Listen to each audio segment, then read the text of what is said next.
လေးမင်္ဂလာပါဟုတ်ဒီနေ့ကိုထူကလည်းအရန်ခံတဲလေးရလည်းလှနေရနော်ကျေးဇူးပါဟုတ်ကဲ့ပါဒီနေ့အကယ်ဒမီပွဲလေးကိုတက်ဖြစ်တာကမမမီရဲ့စကားတင်နဲ့ပါဝင်နေတာဆိုတော့အပိဖို့လားမသိဘူးမိမိကားလေးရောကျွန်တော်တို့ရွှေဒီရထုတ်လို့ရကားလေးတွေရောပေါ့နော်အကုန်လုံးလာအားပေးဖြစ်တာပါခင်ဗျာဟုတ်ကဲ့ပါကိုထူက fashion ဝတ်အတွက်ရင်ခုန်နေပြီလားအဲ့လိုလည်းမဟုတ်ပါဘူးဗျာကျွန်တော်ပေါ့လေးပဲဝယ်လာတာဆိုတော့တဲလေးရော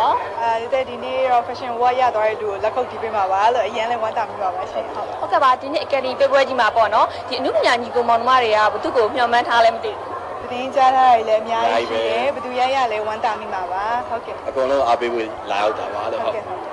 ကဲ့ပါဒီနေ့အကယ်ဒမီစကားတွေကိုရောကြည့်ပြလားမသိဘူးတော်တော်များကြည့်ပြပါတယ်ဗျဟုတ်အားရကျင်းတဲ့မူရှိလားရှိတာပေါ့အကုန်လုံးအမိုက်စားတွေကြီးပဲလေတကယ်ကိုဒီနေ့ကပွဲချက်တဲ့နှစ်ပါပဲလို့ကျွန်တော်လည်းရင်ခုန်နေပါတယ်လို့လာရောက်ကြည့်ရှင်းနေပေါ့နော်ဟုတ်ကဲ့ပါညီမတို့ကအကယ်ဒမီစုကြီးကိုရရှိပါစေလို့ညီမတို့ဆုတောင်းပေးရနော်ဟုတ်တယ်ကျွန်တော်လည်း